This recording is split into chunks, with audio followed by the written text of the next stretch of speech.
কাকা দাম কত? পুরা 80। সাইজটা তো সেই কাকা, 80তে আপনি পুরাই ফাটাই দিচ্ছেন কাকা, জিতছেন কাকা জিতছেন। কাকা কত? পুরা 80। এ কাকা আপনি তো পুরাই ঠকে গেছেন কাকা, দেখছেন সাইজ এটার কি? মোবাইলে খালি 8 পাওয়া যাইব। পুরাই ঠকছেন কাকা, পুরাই ঠকছেন। কাকা দাম কত? জানি না। কাকা দাম কত?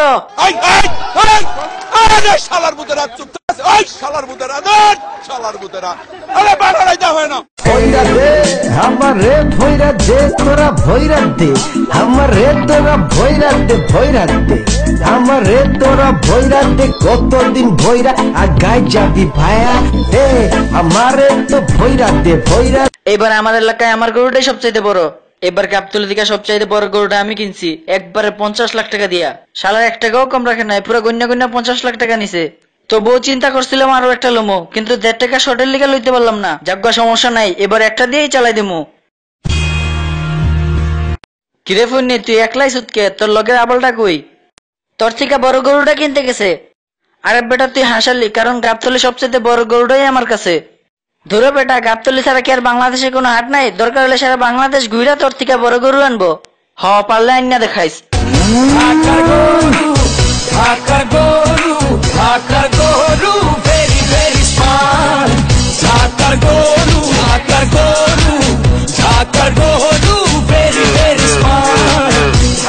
কি রে ফইন্নি, শুনলাম তুই 50 লাখ দিয়ে একটা বাছুর কিনছত। আরে দূর বেটা, এটা বাছুর তোরে কেডাই কইছে? এটা গাবতলী সবচাইতে বড় গরু, অস্ট্রেলিয়ান গরু এটা। আরে বাছুর কমুনা তো তোরে বাছুর কমুনি, অবশ্য তোরে বাছুরের মতোই লাগে। হ তগো মতো আবল রাইডারে বাছুরই কইব। আর নিজের চেহারা দেখছ, তোরে পুরো অস্ট্রেলিয়ার গরুটার মতন লাগে। দেখ যাই কস, কিন্তু চেহারা লয়ে কথা কবি না। যাই হোক, তোর গরু তো মাত্র 50 লাখ টাকা, আমারটা 80 লাখ দিয়ে আনছি। টাকা হিসাব করলে তো তোরটা আমারটার কাছে বাছুর হই। তাইলে তো তোর লগে দিনে দুপুরে ডাকাতি করছে, কারণ তোরটা থেকে আমারটা অনেক বড়। মানে গরু গরু। ও কাকা আই জায়গা, ও কাকা আই জায়গা, ও কাকা আই জায়গা। আরে যাবি কই? আরে যাবি? আরে তোর তো বেটা আসলেই গরু। মানুষে গরু কুরবানি দেয় আল্লাহর সন্তুষ্টির জন্য। আর তোরা দেখোস গরু কত বড় হইলো না কত ছোট হইলো, হারলাম না জিতলাম, তোকে তো বেটা নিয়তেই দোষ আছে। এর থেকে আমার 10,000 টাকার ছাগলও বলো, এমনি এমনি গুতায়। মূল কথা হইতাছে নিয়ত ঠিক তো সব ঠিক। আইসে জ্ঞান দিতে।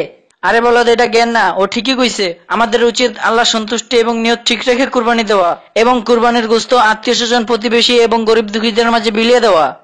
ওকে। ওই তুই আলুখা ভিডিওটা সাবস্ক্রাইব করস নাকি? আমার চুলটা করুম, হালারা ফালতু ভিডিও বানায়। কি কইলি আরেকবার ক? সাবস্ক্রাইব করুম না, কি করবি?